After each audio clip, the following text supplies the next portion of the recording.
Japanese convenience stores, the pizza effect, and the debate over barbecue. This week, it's national dishes. Traveling the world to bring you delicious dishes, tasty beverages, and interesting experiences. This is the Destination Eat Drink Podcast on the Radio Misfits Podcast Network. I'm Brent Peterson. Welcome to Destination Eat Drink, the travel podcast for foodies. This is where we try food and drink from around the world. And this week I'm talking with Anya von Bremzen about her book, National Dish, Around the World in Search of Food, History, and the Meaning of Home. But first, head over to destinationeatdrink.com and sign up for the monthly Destination Eat Drink newsletter. I keep you up to date on all the stuff here at the podcast, but also my foodie videos and my foodie travel stories. Thank you so very much. Anya von Bremzen is a 3-time James Beard Award-winning culinary author whose books have been translated into 19 languages. Anya was born in Soviet Russia and came to the U.S. as a girl. She tells me what it was like when she first got to the United States. And of course, we had no idea what to buy because there's just so many things. Like we would buy Pop-Tarts. Of course, nobody told us that you had to toast them. So we would just eat these raw peanuts. Oh my God, it's disgusting. Anya and I also talk about her latest book, National Dish, and what a national dish actually means. I'll bet her answer will surprise you. She tells me about how dishes can unite cultures and countries, and we speculate on potential national dishes for the United States and Portugal. All right, it's a great conversation, and I'm starving, so let's eat. Destination Eat Drink. Anya von Bremzen, author of National Dish, Around the World in Search of Food, History, and the Meaning of Home. Thank you so much for being on Destination Eat Drink. It's great to have you on the podcast. Thanks for having me. I was reading your book, and it occurred to me that people throw around the phrase national dish quite a bit. Sometimes even sarcastically, like people might say, oh, the national dish of the United States is the Big Mac or something silly like that. I was wondering, do you have sort of a definition or a catch-all on how you define what a national dish actually is? Well, the whole point of the book was to get to that question and to answer it.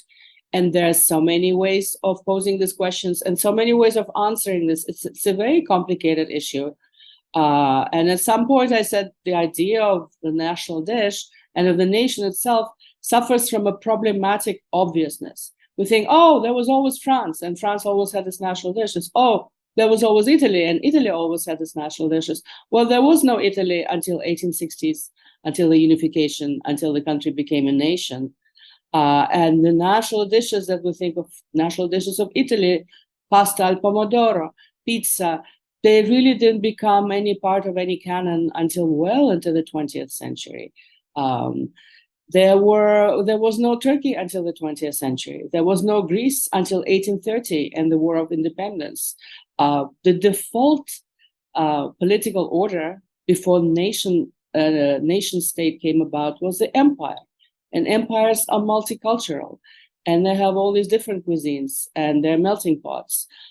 So in order to define a national dish, first you have to define a nation. And this is really an idea that very strongly goes back to the French Revolution of 1789, when an absolutist kingdom, a monarchy with God and king at the head, becomes a nation ruled in the name of its citizens, a sovereign nation with a unified language, or at least an attempt to unify a language, and a written constitution. And think about it, at that time, less than 20% of the population spoke standard French.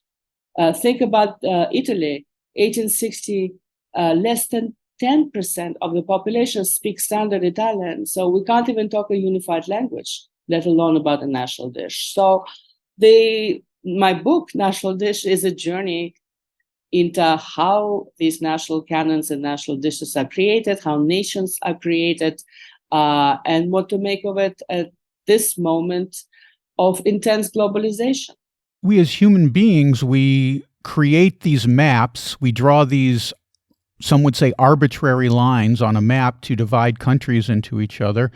We say we have culture, language, customs, and food that we all share, but in fact, we don't know, human beings can cross borders. Human beings want to cross borders. So I think that's part of the challenge of trying to identify a national dish is when you've got people that are coming and going and bringing things with them. Maybe a national dish even changes over time. I don't know. Oh, absolutely. It changes because, well, think about it again. The nations that we think were always there just didn't exist, many of them, until the 20th century. Think of the entire region we call the Middle East. There was no Syria, Lebanon, Turkey, Israel, right? Most of it was part of the Ottoman Empire. And again, empires are multicultural. There's a lot of exchange and a lot of trade. And empires are characterized by their cosmopolitanism, which is the opposite of nationalism. So, yeah, I mean, certainly people cross borders, even the borders that were established recently, or there was something else before. And foods especially cross borders because of trade. We think globalization is a modern phenomenon. In fact, if you look at Renaissance menus and the descriptions of Renaissance markets, like let's say in what is now Italy, it is so incredibly cosmopolitan because it was a sign of power, wealth, and status to bring in ingredients from faraway lands. This is when we get into this issue of transplanted cuisine, which is something that I talk about quite a bit on this podcast. Ingredients that travel across borders, across cultures, and go to new places and are, maybe they create a dish that's from their homeland, or maybe these ingredients are used and adapted into new ways to create new dishes.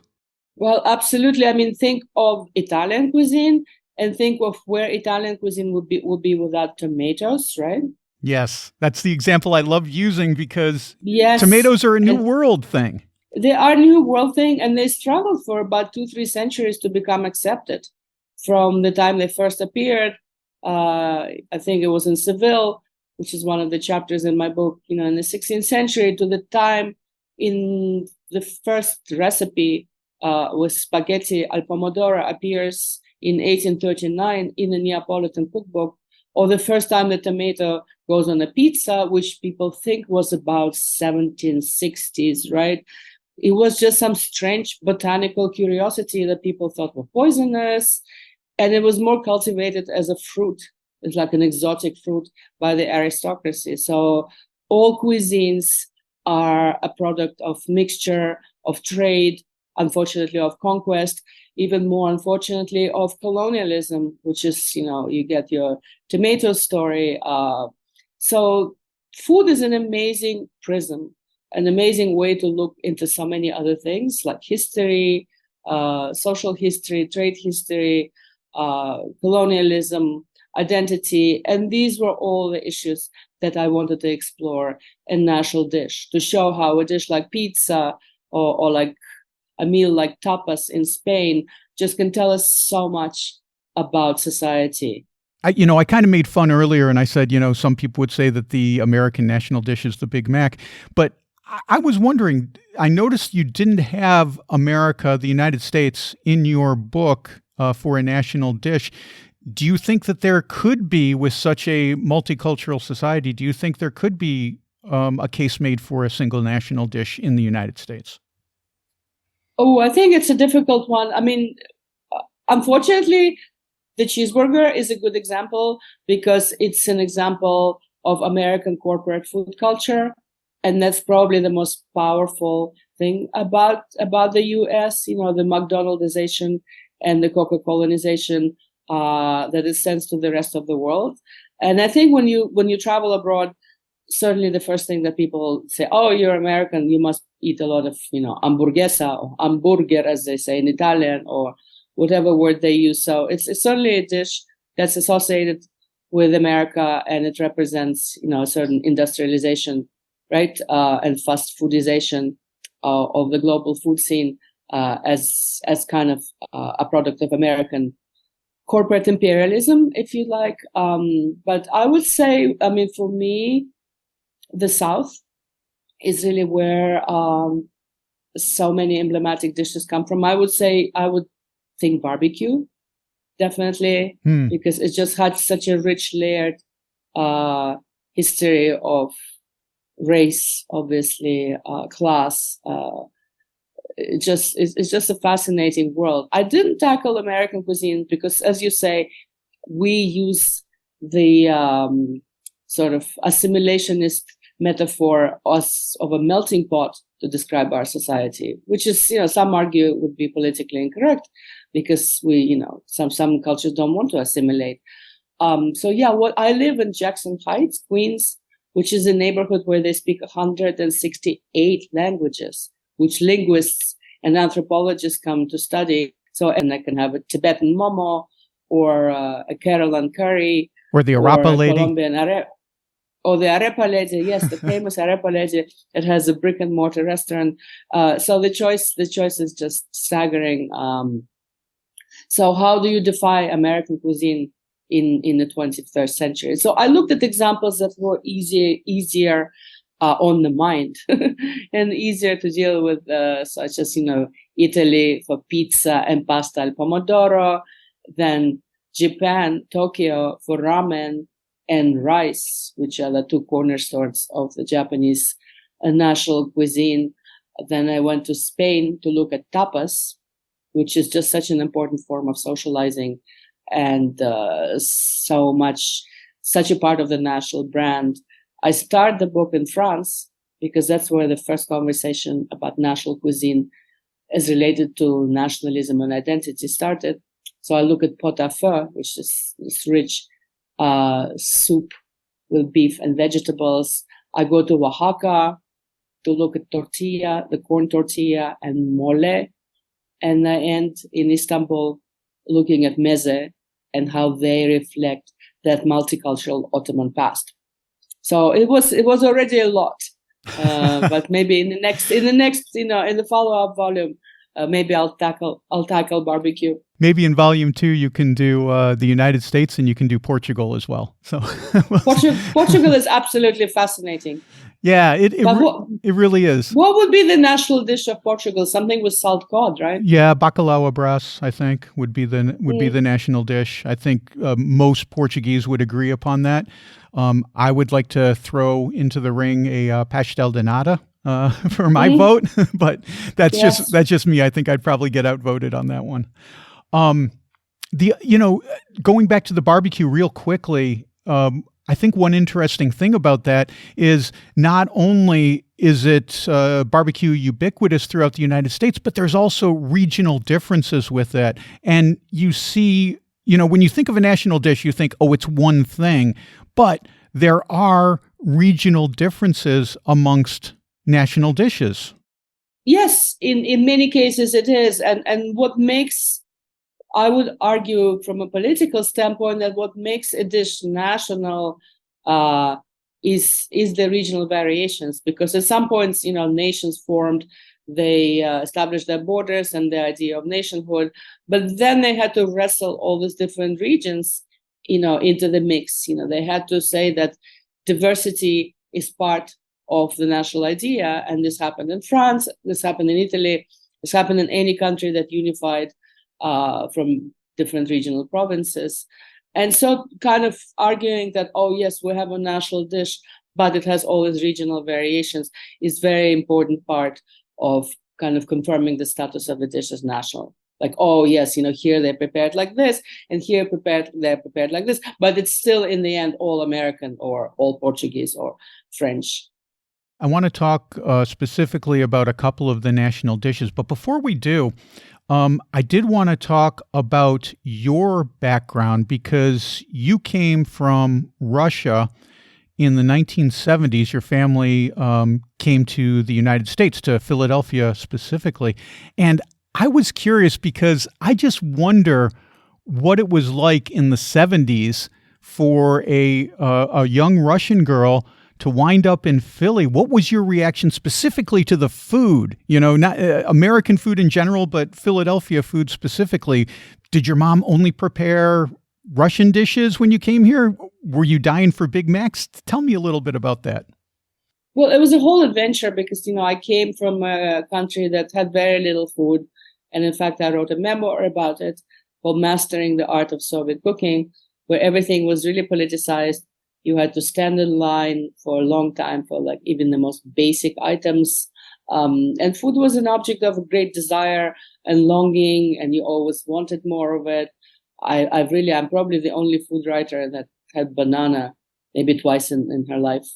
And I never heard of asparagus or avocado. Wow. So the whole idea of America as a land of plenty was something that people literally immigrated for, because my mom, they were tired of the lines and tired of the shortages and tired of like eating the same thing and living in the same way. But when we came to America, food was really the site of like my most intense culture shock. I still remember going to the American supermarket in Philly, northeastern Philly, this massive space with like 16 varieties of toilet paper, where in Russia we would use newspaper, right? So many different chicken parts, all packaged, strawberries out of season that didn't taste like anything. And people had very different reactions. Some would just literally fall to the floor and just kiss the ground, like some immigrants. Some would have just this violent rejection of everything as just horrible. And of course, we had no idea what to buy, because there's just so many things. Like we would buy Pop-Tarts.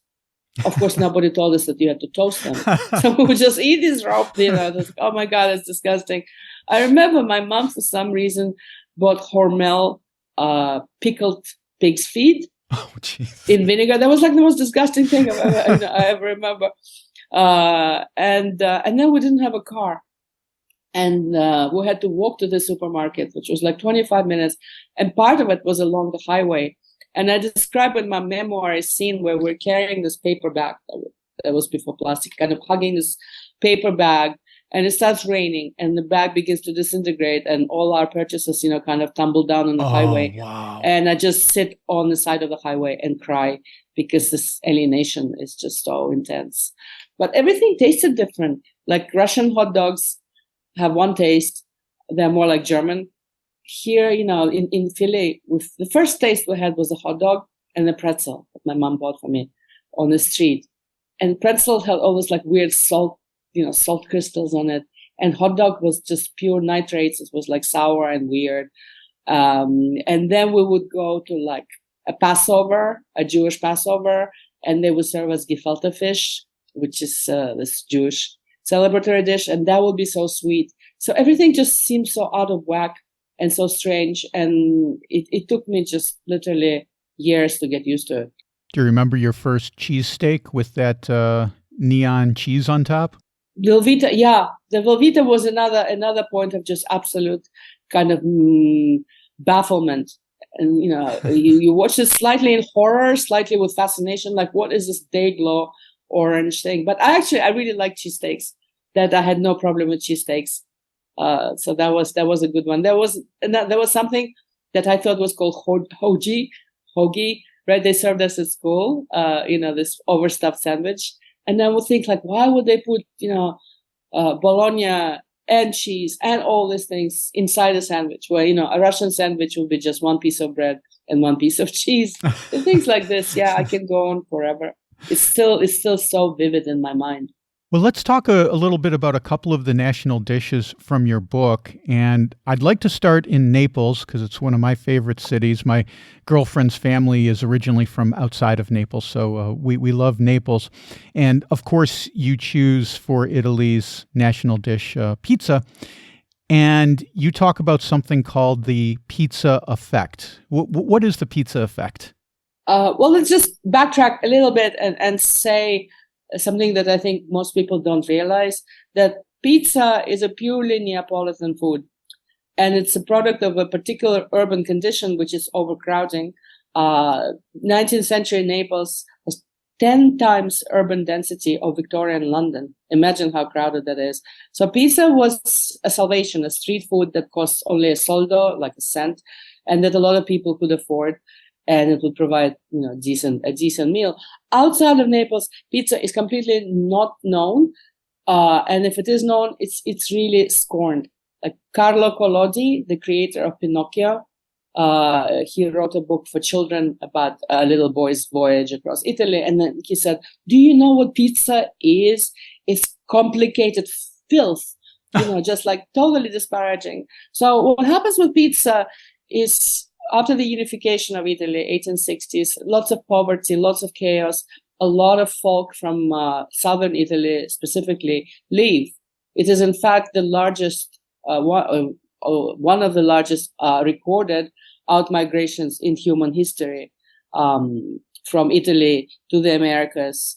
And they start making Italian food, pizza, pasta, pizzeria. So pizza kind of takes off here before, arguably, it becomes known outside of Naples in Italy. And it doesn't only take off, it becomes kind of this sought after thing and very famous. And then it is, the idea of pizza as a national Italian food and as something fabulous, goes back to Naples. And this is the pizza effect.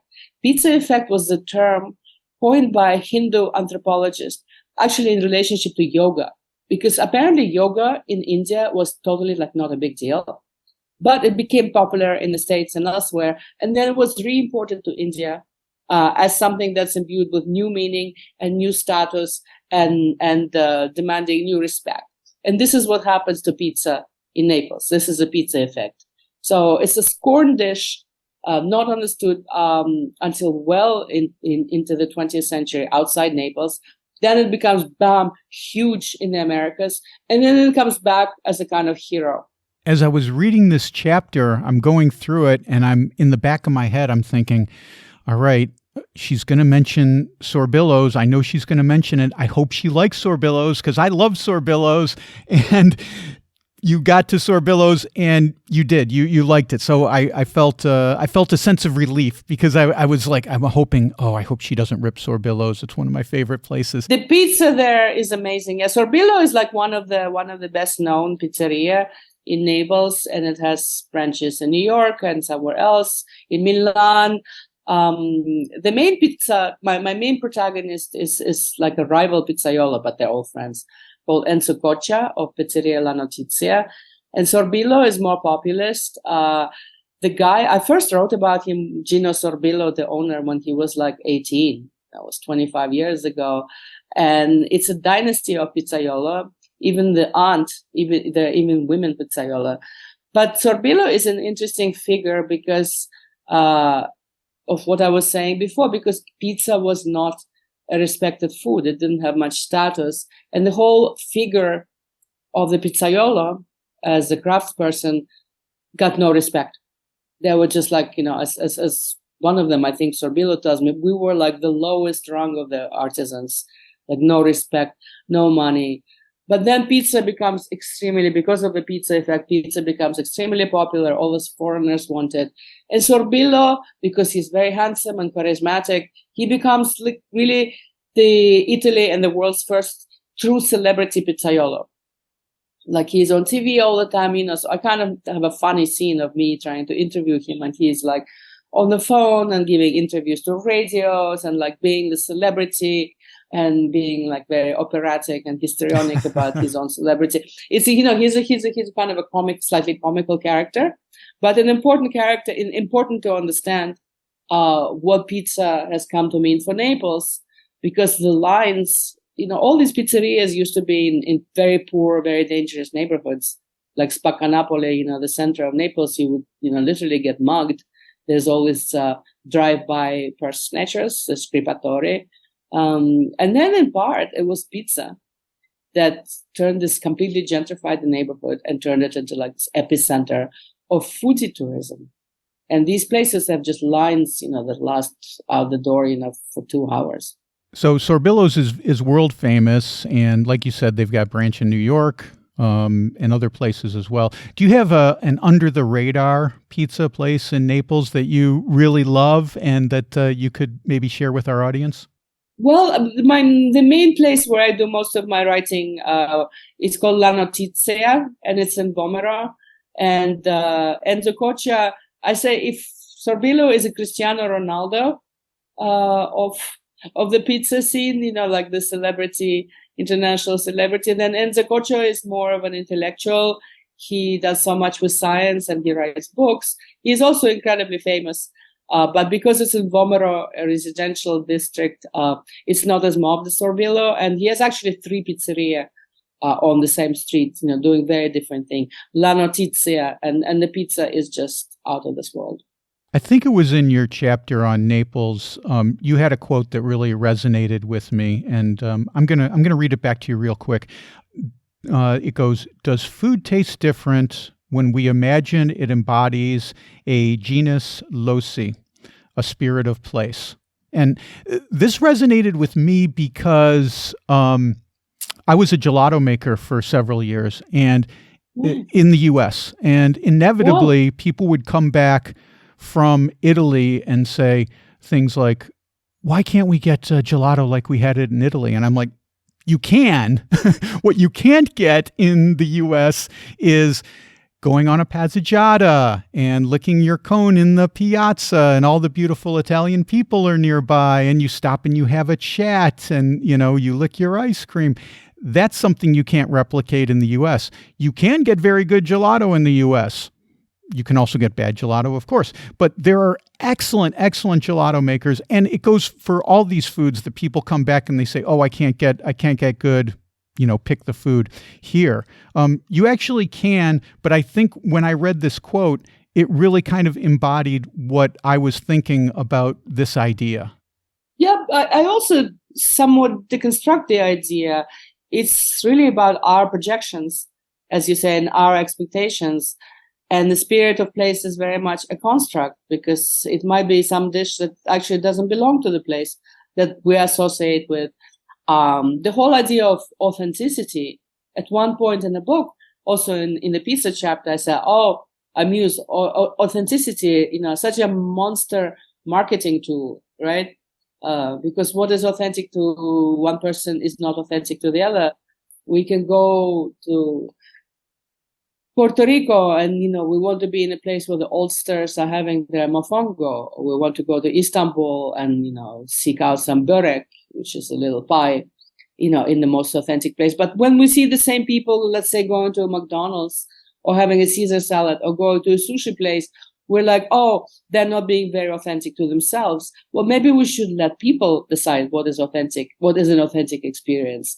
It's very relative, but because of so much projections and expectations and association of cuisine with place, I think the food does taste different, and that difference might be in our mind. I think with the gelato, they in the commercial gelaterias, they use a lot of these syrups and artificial flavorings that we think, it's so authentically Italian. In fact, it's manufactured, right? It's artificial. But there is a taste to the gelato, to the commercial gelato, that you almost can't get here. And you're absolutely right. The piazza and the passeggiata and just doing your transactions in Italian and paying in euros, it's everything changes. Food is extremely subjective. I'd like to jump to Japan. Your chapter is about ramen and rice, and I've never been to Japan. When we lived in Hawaii, we almost went to Japan. We went to New Zealand instead. a choice that I'll stand by. But I was kind of surprised to learn that the dishes that we think of as staples in Japan, like rice and ramen and miso and even sake, for that matter, aren't as popular as maybe I imagined they would be across the population. That's a very interesting question, and it's something I examine in my chapter on Tokyo. Governments, societies elevate certain dishes into national treasures. And this is very much the case with white rice. With cooked white rice in Japan, it's called gohan, and the word is equivalent to the word meal. And it forms the basis of a purely Japanese dining style called washupu, which got inscribed in the UNESCO Intangible Heritage list. So it's rice, miso soup, and 3 side dishes. This is like the quintessential Japanese meal. And Japanese children are taught in school that rice is a basis of their culture. There's just such a level of self-identification with rice that even one anthropologist wrote a book called Rice as Self, as the Japanese self. But here's a paradox. Despite this vaunted status and this like nearly mythological veneration, the rice consumption has been going down since the 60s, and it's kind of pretty drastic right now. The Japanese rice farmers, don't have much to do. A lot of them do other work. And when they retire, they don't know if anyone is going to replace them because rice farming has been heavily subsidized. But now the subsidies are lifting.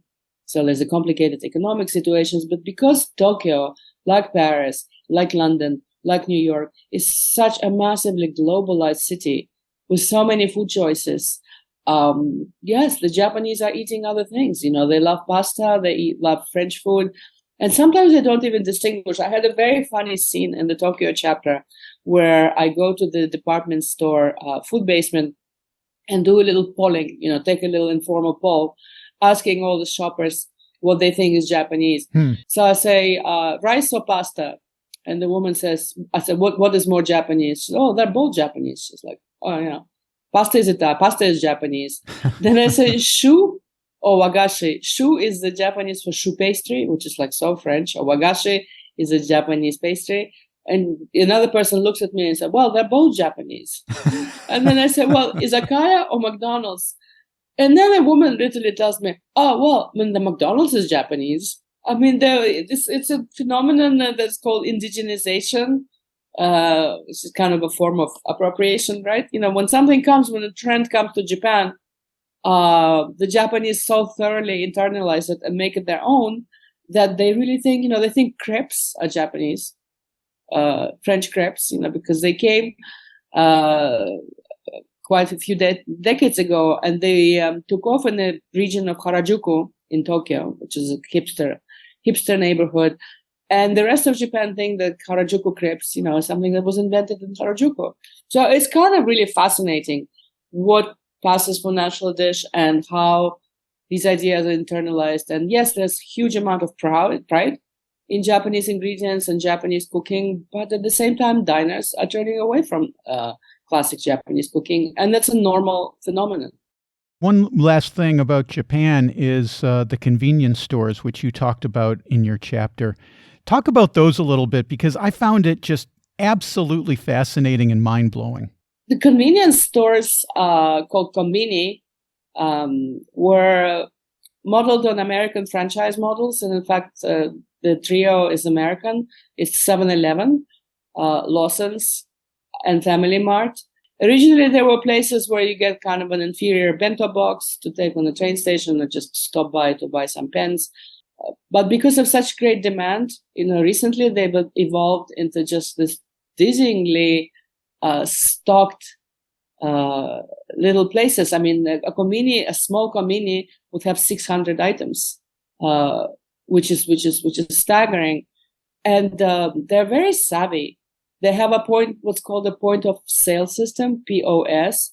So when you buy something, the clerk does an intake. They do approximately age, gender, location, even weather, and that information gets transmitted to the manufacturer. So when a product is not doing well, it's immediately sacked from the shelf. So it's really just this cutthroat places of Japanese food fashion. And it's not just about food. You can do almost anything.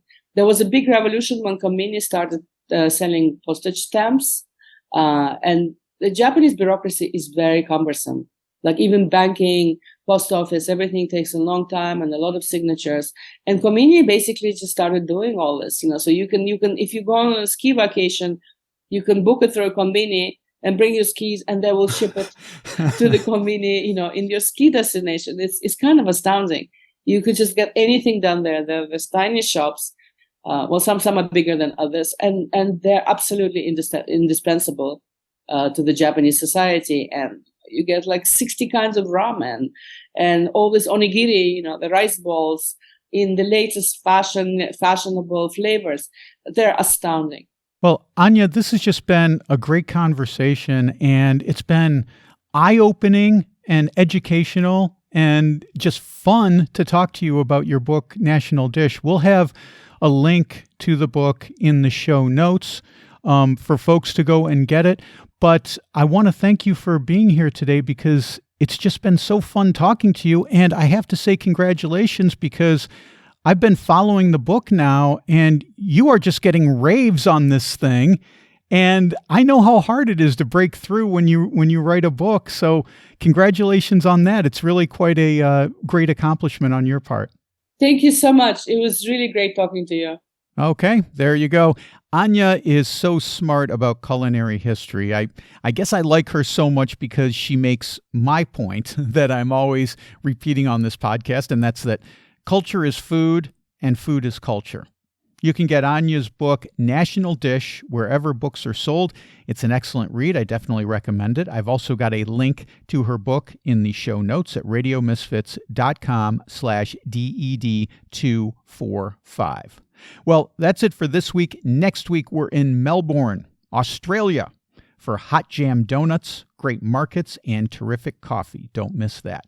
Until then, I've got lots of great foodie stuff at destinationeatdrink.com. I just posted a story, in fact, about the sweet of Braga, Portugal, that originated in a local convent. Get that at destinationeatdrink.com/blog. I also just posted a video about the pastries of Braga, just in general, not just the ones from the convent. You can watch me wolf down some of the most delicious and amazing pastries in the video. Just click on the video tab at destinationeatdrink.com or go to my YouTube channel and hit up at Destination Eat Drink 946. Destination Eat Drink is distributed by the Radio Misfits Podcast Network and a guy who says Scotch should be a national dish, Ed Silla. Thanks, Ed. I'm Brent Peterson. I'll see you down the road. Join us next week for another culinary adventure on Destination Eat Drink, a presentation of the Radio Misfits Podcast Network.